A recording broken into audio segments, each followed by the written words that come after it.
Everybody get up.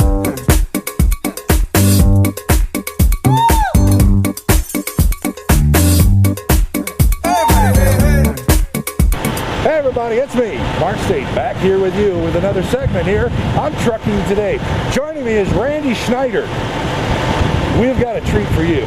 Oh my, oh my. You know my schedule doesn't match up with the daytime drivers, but Randy here's been kind enough to take some time and walk through this wonderful rig we got sitting behind us. So Randy, first off, thank you so much. Tell us a little bit about who you are, who you drive for. Just from a small town in Kansas, just outside of Pittsburgh. Been driving for Lone Star for almost 3 years now. Okay. You said that's Lone Star, right? Lone Star. Not Land. Don't get confused with Landstar. That's a different group. But okay, Randy, how long have you been driving with these big blades? Blades I've been doing for about a year and a half. Year and a half. You having fun with it? Oh yes. I'll tell you what. As you know, most of our viewers run everything from those just entering into the business to those who've been driving for 20 years. What's the progression? How do you go from a reefer company, a starter company, into driving something that's looks to be about 140 feet long? Close, 197. 197. That's it. What's the progression? It's not anything like your normal loads. I mean, it takes a lot of patience, a lot of skill, and of course, a good steerman helps. But I started out just doing flatbed work. Flatbed, that's it.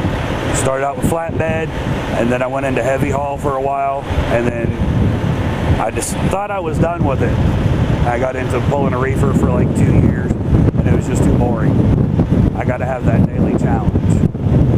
190 some odd feet, that's pretty challenging. Yeah. So, I noticed you're traveling with somebody, they want to be famous too? Who's in there? That's my fiance, Brittany. Hi, Brittany. So, tell you what, let's go and take us a trip here on your rig, front to back. First off, what are we driving here today? It's a 2014 Kenworth T660.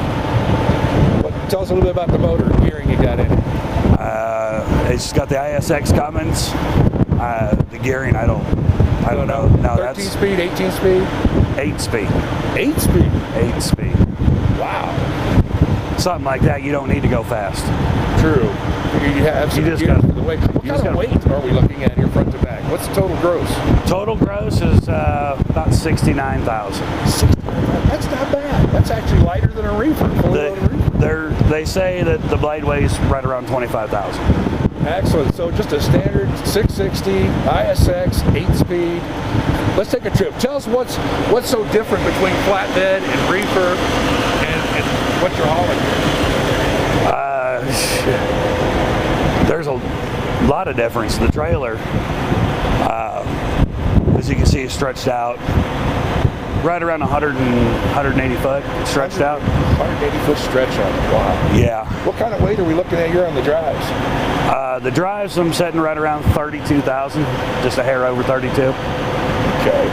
And then I notice also that, this is the first time I've seen it, the actual carriage that's hauling the blade, it's at an angle. Yes, that's to keep the height down.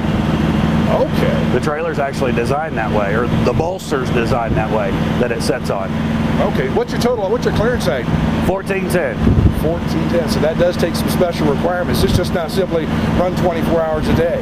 That's right. Are you limited in your hours? No. So you can drive 24 hours? No, I can't drive 24 hours. So there are limitations to when you can drive with something this big. It's usually a half hour before sunrise to half hour after sunset. Half hour for sunset. I'll tell you, let's take a trip here from the front. Let's just start normal standard kingpin with space for a heavy block should you have anything larger. Is that right? Yeah, well, some of these blade manufacturers, the way that they set up their stands are different. Like I know Siemens will usually set up here on the neck of the trailer instead of on a front bolster. Okay. Well, I'll tell you what, describe this what we're looking at here as we walk our way back. It's just it's a specialized trailer made by Trail King. This here is just a 10-foot extension because when we're closed up, we're still like 90 foot long. Right. So sometimes, if we can't get permitted, some of the states won't let us get a permit, we'll have to pull the extension out, and that'll put the trailer down to the legal 53 foot. closed up. Interesting. You said Siemens make these blades, right? These here are Vestas blades. Vestas, this country, USA, or? Denmark, but they've got a plant. They've got 2 plants down in Colorado, one in Windsor, Colorado, one in Brighton, Colorado. And this one come out of Brighton. Man, that's just a lot of surface space we're looking at as we go down. What do you think one of these things cost? I heard that they were in the range of $225,000 a piece. Wow, that's expensive. Now, as a driver on one of these rigs, with the shape, obviously it's a wing shape to it. How much effect does wind have on you as you drive? A lot. Even the slightest little bit of wind. I mean, the states will tell us, we got to shut down if the wind's blowing more than 25 miles an hour. Right. But I can tell you, there's been times when the wind's only blowing 17 miles an hour and I'm hanging onto the wheel up there. Really? Man, that's just a normal haul, length of haul? You mean like the average distance? Yeah, your average distance. It can vary. This one here is a short run, like 640 miles. The one we were doing for the last 3 months of last year, of 2013, they were 1,400 miles each way. We were running out to Payne, Ohio and back to Colorado. We've been walking here for a good 45 seconds, almost a minute, and we're just now reaching the trailer wheel. Oh yep. My goodness. That thing is still sticking. How far beyond the back of the trailer is that sticking? 29 foot past the bumper. Wow. I tell you what though, taking a look at the front, that's a long way off. So, now as for the back here, some guys think these things are steerable. Obviously I see some hydraulics. Are these in fact steerable? Yes, they are. Controlled from the front or? No, from your steerman. They're done by remote. You lost me. Describe this. How does that work, Randy? The remote? The steering. The steering is just, they've got a remote control that is programmed to a control unit on the trailer, which controls the steering. So if you're driving, you got the main steering wheel, and you're coming up on a turn, like coming out of this truck stop, who's driving the back? The steerman. The steerman. Okay, so you actually have a steerman or a co-driver. That's why. Steerman follows behind me. Oh, so it's remote control from behind you in the Yes. chase of the pilot cars. Yes. That's insane. Going down the road, like the curves in the road, the steering is actually locked with a pin right up there. Okay. So I do all the, I have to compensate for the curve in the road. But as far as actually making turn, my steerman, he'll have to get out and unpin it and walk around the turn with me.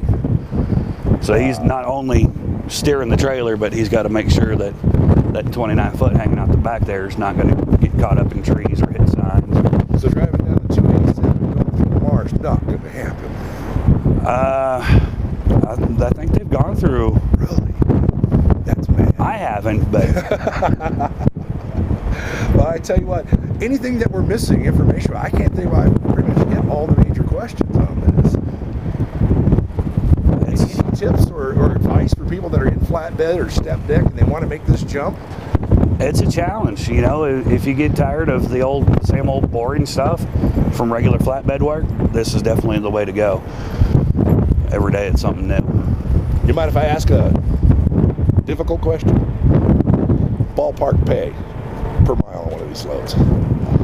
I don't know. I'm on salary pay. Oh, you're on salary. Thanks, Yeah. anyways. That doesn't. Trucking today, looking at these big-ass blades. Huge. Randy, thank you so much for your time, man. Thank you. We'll see you guys next time. We're out of here.